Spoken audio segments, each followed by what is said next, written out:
በካሬ 41,000 ብር ጀምሮ ነው ያሉን። የተለያዩ የካሬ መጠን ያላቸው ቆንጆ ቪዋቸው ወደ አስፋልት የዞረ ወደ ዋናው የዞረ እንዲሁም ደግሞ ወደ ጸዋት ፀሐይ የዞረ በአራቱም ሳይድ ካየኸው በጣም ምቹ የሆነ ሎኬሽን ላይ ነው ያለው። ስለዚህ እዛ ላይ በ260,000 ብር የቤት ባለቤት መሆን ይችላሉ ማለት ነው።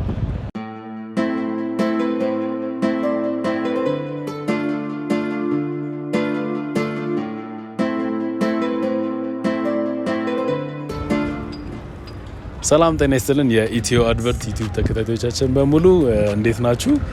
ዛሬ ደግሞ በለየት ባለ ሁኔታ መጥቼላችኋለሁ። ማለት በሚገርም ሁኔታ አሪፍ እድሎች በቤት ዙሪያ መጥተዋል። በሪል ስቴት በጊፍት ሪል ስቴት እና አብራኝ የምትገኘው ቤትሻ ትባላለች። የጊፍት ሪል ስቴት ሴልስ ነው የምትሰራው እና እሷ ሙሉ ያለው ነገር ትነግረናለች ማለት ነው። ሶ ቤትሻ እስቲ ንገሪልን ተመልካቾቻችን፣ ከውጪም ሆነው እዚህ ሀገር ውስጥም ብዙ ቤት መግዛት ይፈልጉ ሰዎች አሉና ለነሱ ሙሉ ኢንፎርሜሽን እንድትነግሪልኝ። እሺ፣ በቅድሚያ እንኳን ወደ መንደር 3 ሳይታችን በሰላም መጣችሁ ነው የምለው። ኢትዮጵያ ውስጥም ሀገር ውስጥም ላላችሁ ለሁላችሁም የሚያማክል በየቤቱ አፎርድ ሊያደርጉት የሚችሉት ፕራይስን ይዘን የመጣ ነው። መንደር 3 ላይ በተሻለ መልኩ ቪላና አፓርትመንቶችን በአንድ በመንደር በመያዝ ከኢንቨስትመንት እስከ አለቁ ቤቶችን በመሸጥ ላይ እንገኛለን። ይህም በመክፈል ደግሞ 10% ቅድመ ክፍያ በመክፈል የቤት ባለቤት መሆን የሚቻልበትን ሳይት በደንብ አሳያችኋለሁ። እንዲሁም ሱቅ ለሚፈልጉ ደንበኞቻችን ከግራውንድ እስከ 4ኛ ድረስ በሚፈልጉት ካሬ የሚፈልጉትን መያዝ እንደሚችሉ በዚሁ እያሳሰብኩኝ ያለውትን ሳይት ደግሞ በደንብ አሳያችኋለሁ። ይሄኛው ሳይት ቤቴ የጊፍት ነው አይደል? አዎ፣ ይሄ መንደር 3ታችን ነው። ከዚህ በፊት 2 መንደሮችን ሰርተናል። መንደር 3ታችን ፍሬስ 3 የሚባለው ደግሞ ወደ 56,000 ሜትር ስኩዌር ላይ ያረፈ ነው። በዚህ በኩል ኤ እንለዋለን፣ በዚህ በኩል ቢ ብሎክ እንለዋለን። በዚህ በኩል የያዙት ምንድናቸው? እነዚህ ጋር የሚያዩት በቅድመ ክፍያቸው 10% ሆነ አሁን ላይ በቁፋሮ ስርዓት ላይ የሚገኙ ቤቶች ናቸው። ከግራውንድ እስከ 4ኛ ድረስ ሱቆች ናቸው የሚሆኑት። 5ኛው ግን ሙሉ 9500 ሜትር ላይ ያረፈ መዝናኛ ነው የሚሆነው። ዋና አለው፣ ጂም፣ መጽሐፍት ቤቶችን ሁሉን ያማከለ ነው። ከዛ በኋላ ነው አፓርትመንቶቹ የሚጀምሩት ማለት ነው። ስለዚህ ተመልካቾቻችን አሁን ያለችንን በጠቅላላ ደግሞ ወደ ውስጥ ገብተን ታሳይናለሽ? አዎ፣ በደንብ ደግሞ እናሳያችኋለን። ስለዚህ ውስጥ ገብተን እናያለን ማለት ነው።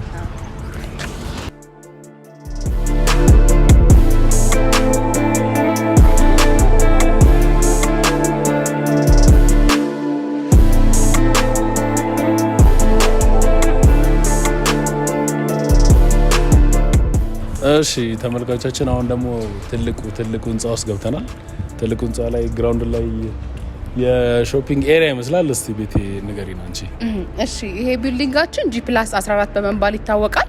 G+14 አሁን ላይ እስከ 6 ወር ባለ ጊዜ ውስጥ የምናስረክበው ቢልዲንግ ነው። ከግራውንድ እስከ 3ኛ ድረስ ሱቆች ናቸው። ቅድም እንዳወራው የሾፕ ሴንተሮች ናቸው፣ ሚክስድ ሞሎች ናቸው። ያው ይሄ ሜን ጌት ነው የሚሆነው። ምናልባት ታያችሁት እዛ ጋር ሜን ጌት ነው። ትልቅ ሜን ጌት ነው የሚሆነው። እዚህ ጋር ቀጥታ ሪሴፕሽን ነው የምናደርገው። ሪሴፕሽኑ ሊፍቶቹ ስንት አላቸው? 3 ሊፍት አላቸው። አንደኛው ሊፍት ለእንትኖቹ ብቻ ሱቆቹን ለመገበያየት ብቻ እስከ 3ኛው ይሄዳል። ሁለቶቹ ደግሞ ወደ ላይ ወደ ቤቶቹ የሚሄዱ ናቸው ማለት ነው። ይሄ በምታዩት ሁኔታ ሴራሚክ ኦሬዲ ለብሰዋል። ዋይት ቻኮች ተለብሰዋል። የተወሰኑ የፊኒሺንግ ስራዎች ነው የቀሩት ማለት ነው። ስለዚህ ወደ ላይ ወተን ደግሞ የሱቆቹንም አንደኛ ላይ 2ኛ ላይ እንደሚመስሉ አፓርትመንቶቹም ደግሞ ከባለ ስንት እስከ ባለ ስንት መኝታ ቤቶች አሉን። እንዲሁም ደግሞ ስትራክቸራቸው እንዴት ነው የሚለውን ደግሞ አብረውን ይከታተሉ።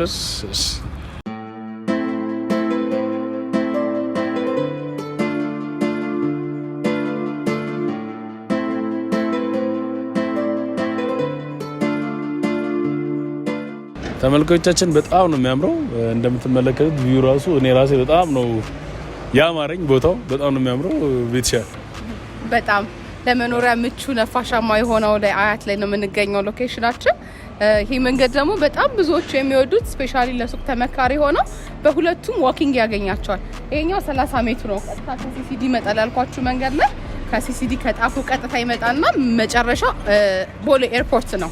ያው እቺኛው 30 ሜትር በመባል ትታወቃለች። ያው የመንገዱ የኛ ሳይት ሳይሆን ኖርማሊ የመንግስት ፕሮጀክት ነው። ቀጥታ በዚህ በፈረስ ቤት አቋርጦ ቦሌ ነው የሚገባው። እቺ እዛች ጋር የምታዩት ደግሞ ላይክ እንደ ፈረስ ቤት ነች። ልጆች መጫወት ሲፈልጉ ዊኬንድ ላይ በደንብ መጫወት እንዲችሉ አድርገን መናፈሻ አላቸው ማለት ነው። ወደዛ ደግሞ ቀጥታ የምታዩት ኢንተርናሽናል ሆስፒታል ነው ለዲያስፖሮቹ የተሰጠ። ከሱ አጠገብ ደግሞ አበበች ጎበናና መቄዶንያ ይገኛሉ። አበበች ጎበና ሆስፒታሉም አለ። ስለዚህ እዚህ አካባቢ ሆስፒታሎችንም ትምህርት ቤቶችም መናፈሻ ቦታ ቅድመ ክፍያቸው እዚህ ላይ 10% ነው ያደረግናቸው። 50%ቱን ቤቱን ተረክበው እየኖሩበት ነው፣ ሞርጌጅ ነው እየኖሩበት ነው መክፈል የሚችሉት። ከዛ ውጪ ግን ግማሽ ፐርሰንቱ ግን 50%ቱን ቤታቸው እስኪረከቡ ድረስ በተርም መክፈል ይችላሉ ማለት ነው። በካሬ ከ41 ሺህ ብር ጀምሮ ነው ያሉን። የተለያዩ የካሬ መጠን ያላቸው ቆንጆ ቪዋቸው ወደ አስፓልት የዞረ ወደ ዋናው የዞረ እንዲሁም ደግሞ ወደ እጽዋት ፀሐይ የዞረ በአራቱም ሳይድ ካየኸው በጣም ምቹ የሆነ ሎኬሽን ላይ ነው ያለው። ስለዚህ እዛ ላይ በ260 ሺህ ብር የቤት ባለቤት መሆን ይችላሉ ማለት ነው።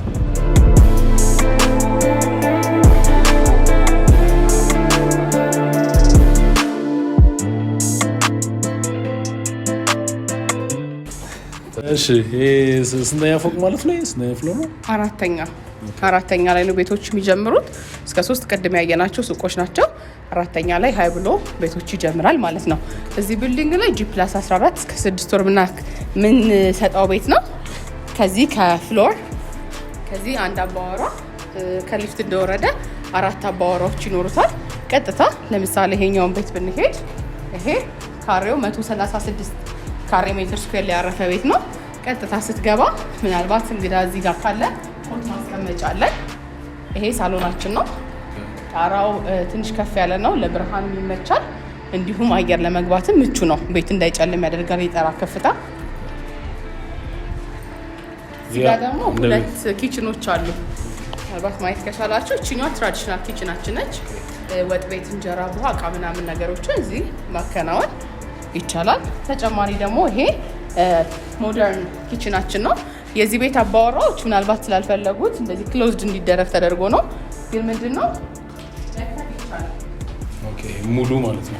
ይሄንን እንደ ኪችን ካቢኔት አድርጎ ይሄንን ቶታሊ አፍርሶ እንደ ባርም ማድረግ ይቻላል ማለት ሌክቸሪ ማድረግ ይቻላል። ሳሎን ሰፊ ነው።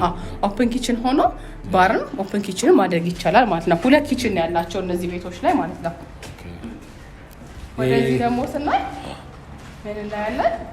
ቆንጆ ቪው ያለው በቤታቸው ትንሽ ሬስት ማድረግ ሲፈልጉ መጨናነቅ ካልፈለጉ ወደ ቴራሱ ወጣ ብለው እዚህ ጋር ሻይ ቡና ማድረግ ይችላሉ። መጠጣት መጫወት የሚችሉበት ቦታ ነው። እዚህ ደግሞ ቪዋቸውን ቢደብሯቸው ይሄን እያዩ በጣም ቆንጆ አካባቢ ነው። ከዚህ ቢልዲንግ ሌላ ምንም ከቨር የሚያደርጋቸው ነገር የለም። ይሄ ቢልዲንግ የመጀመሪያው ነው። ከዚህ በኋላ የሚኖረው ከግራውንድ ላይ ቤዝመንት አለው። ወደ ቤዝመንት የሚገባ መኪና ነው የሚኖረው። ከዛ ውጪ ግን ምንድነው ግሪን ነው የሚሆነው። እዚህ ድረስ ሊፍት አለ ማለት ነው። ሊፍት አለ ከግራውንድ ከቤዝመንት ጀምሮ እስከ ቤታቸው የሚያመጣቸው ሊፍት አለ። እዛ ጋር የምታየው አሁን ላይክ እንደዚህ ግሪን ነው። እዚህ ጋር አሁን አንደር ኮንስትራክሽን ስለሆነ ትንሽ እዚህ ጋር የተሰራ ስለሆነ ግሪን አይደለም። ግን ቶታሊ ስንጨርስ ግን መንደሩን በጥሩ ሁኔታ አድርገን አስረክበን ነው የምንወጣው። ለዚህ ደግሞ መንደር 1 እና መንደር 2 ወጥተን ብራንዱን በምን አይነት ደረጃ እንደምናስረክብ ደንበኞች ቤታቸውን ብቻ ሳይሆን አካባቢያቸውንም እንደሚገዙ ለልጆቻቸው ነገ ጎረቤት ጓደኛ የሚሆን እነሱም መሰል አይነት ሰዎች የሚኖሩበት አካባቢ ነው ሪል ስቴት። ስለዚህ ያን ደግሞ በደንብ መንደር 2 ይዤ ስገባ ምናየው ይሆናል። ናቲ እሺ ወይል እንግዲህ ይሄኛው የእንግዳ ማረፊያችን ነው። ትንሽ ካሉት ክፍሎች አነስ ትላለች። እንግዳ ማረፊያ ነች። እንግዳም ያው ቪው ሲፈልግ በመስኮቱ እንዲያገኝ አድርገነዋል። ብዙ ጊዜ አፓርትመንቶችና ኮንዶሚኒየሞች ላይ በጣም ብዙ ችግር የሚኖረው የልብስ ማጠቢያ ምናምን ዝረክረክ ይላልና ያንን ኢሹኛ ጋር ከቨር አድርገን ይችኛዋን ክፍል ለላውንደሪ ቤት ነው ያደረግናት። እዚች ጋር ደግሞ ደንበኞች የተወሰነች ፓርቲሽን አድርገው የቆሻሻ ልብስ ማስቀመጫ ማድረግ ይችላሉ። ማሽኑም እዚህ ላይ ያለ ክሎዝድ እናደርግላቸዋለን ማለት ነው። ተጨማሪ ደግሞ ይችኛዋ ክፍል ኮመን ባዝ ነች። ለእንግዳ መኝታ ቤቶችና ለልጆች መኝታ ቤት ኮመን ባዝ ነች። ግን ሰፋም ስለምትል ብዙ ደንበኞች እንደ ስቲም ቤት ያስበዋሉ፣ እንደ ቻኩዚ ምናምን ለማድረግ ይፈልጋሉ። ሰፋም ስለምትል ማለት ነው። ቆንጆ ነች። እሺ ወደ ማስተር ቤድሩማችን እንምጣና ማስተር ቤድሩማችን ላይ ቺን ትመስላለች። ልክ እዚህ ጋር ምንድነው የምናደርገው? ክሎዜት ነው የምናደርገው። ክሎዜት ነው የሚጣበቁም ሳጥን ነው። ስለዚህ ምንድነው ቦዘር አያደርግም። እዛ ጋር ደግሞ የማስተር ቤድሩሙ ባዝ አለ። ማስተር ቤድሩም ባዝ ነው። እዚህ ላይ ደግሞ ትንሽ በመኝታ ቤቱ ትንሽ ሪፍሬሽ ማድረግ ስትፈልግ ምንድነው በዚች ወጣ ብለህ በዚችም ሌላ በረንዳ ባልካኒ ማግኘት ትችላለህ ማለት ነው። በሁለቱም ሳይድ በሳሎናቸውም ሳይድ በመኝታ ቤታቸውም ጥሩ ቪው ማግኘት ይችላሉ፣ ሪፍሬሽ ማድረግ ይችላሉ ማለት ነው። በጣም ቆንጆ ነው አይደል? በጣም ያምራል። ማንም ሰው ለመኖር የሚፈልግበት የሚመኝበት አይነት ቤት ውስጥ ነው ያለ ነው። እቺኛዋ ደግሞ ኪድስ ሩም ነች። ኪድስ ሩሟ ቆንጆ ነች። በጣም የምታምርና ቅልብጭ ያለች ቤት ነች። ምናልባት በዚህኛው ማየት ካለብን በዚቹ ለማስረዳት ያህል ይሄኛው ወደ ላይ G+20A ይባላል። G+20 ይባላል። G+20 ሁለት መንትያ ፎቆች ናቸው የሚገነቡበት። ልክ እንደዚህ ቢልዲንግ እስከ 3ኛ ድረስ ኮሜርሻል ሞሎች ሆኑና ከዛ በኋላ ብቅ የሚሉ ፎቆች ናቸው። ከ3ኛ በኋላ ላይ G+20A እና G+20B የሚባሉ ቢልዲንጎች ናቸው። እዚህ ላይ የተወሰኑ ቤቶች አሉ ፕሪሴሎች ይወጡ። የኮንስትራክሽን ሂደቱ ኦልሞስት 60% የተጠናቀቀለት ነው። ብዙ ጊዜ ምንድነው እንደ ኢንጂነሪንግ ትንሽ ከበድ የሚለው እጅህን ያዝ የሚያደርገው የቤዝመንት ስራ ነው። ከዛ በኋላ ያለው ብዙ የሚከብድ አይደለም። ስለዚህ ኦልሞስት እንግዲህ እንደ ኮንስትራክሽን ባለሙያዎች እንዳሉን ቤቱ በግማሽ % በላይ እየሄደ ይገኛል ማለት ነው። ይሄ ማለት ስንት ቤድሩም ማለት ነው? ይሄ 3 ቤድሩም ነው። 136 ካሬያችን ነው። 2 መታጠቢያ፣ 3 መኝታ፣ ላውንደሪ ቤት እና 2 ኪችን አለው እና ትልቅ ሳሎን ይኖረዋል። ተጨማሪ ደግሞ በሁለቱም በቤድሩም እና በሊቪንግ ሩሙ ባልኮኒዎች አሏቸው ማለት ነው።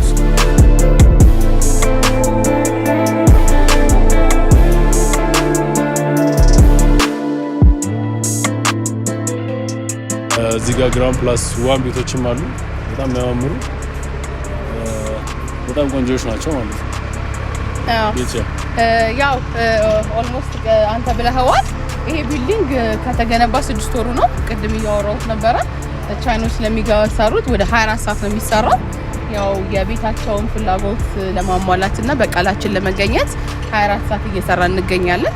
የምታዩት ነው። ወደ 10ኛ ስላቡን ጨርሷል። ሰፊ ነው። እዚህ ጋር የምታየው ምንም ቢልዲንግ የሚሰራ አይደለም። ኖርማሊ ወደ ታች ለሚገቡ ለቤዝመንት 3 ቤዝመንት አላቸው። መኪና ከሚገባበት ውጪ ከዚህ በኋላ ያለው ነገር ግሪን ኤሪያ ነው የሚሆነው። ለልጆች ምቹ ነው ማለት ነው። ቆንጆ ነው።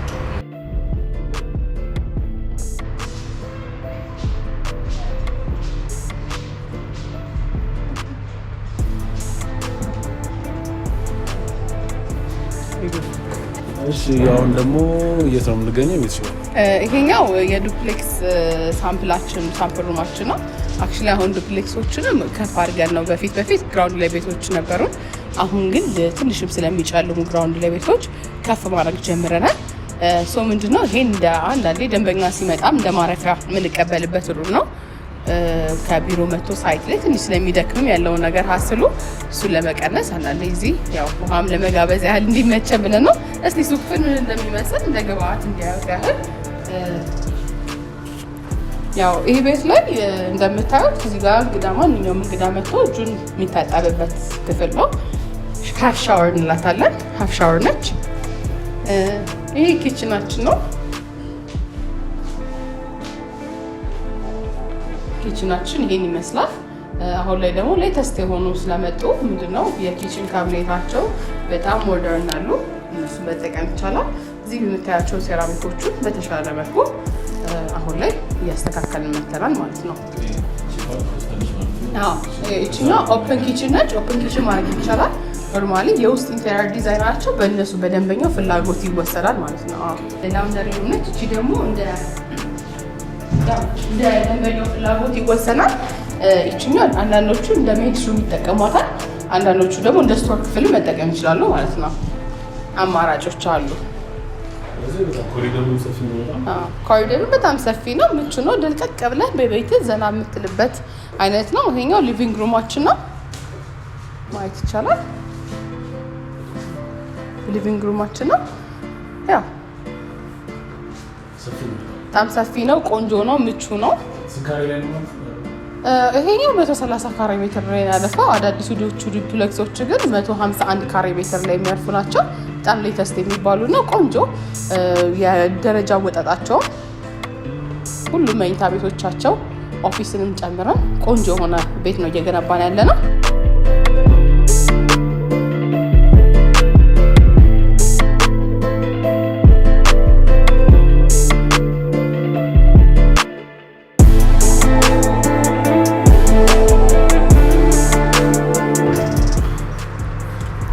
ያው እዚህ ዱፕሌክስ ላይ ማስተር ቤድሩሙ ይሄን ይመስላል። ማስተር ቤድሩም አለው፣ ባዝ አለው፣ ራሱን የቻለ ባዝ አለው የማስተር ቤድሩሙ።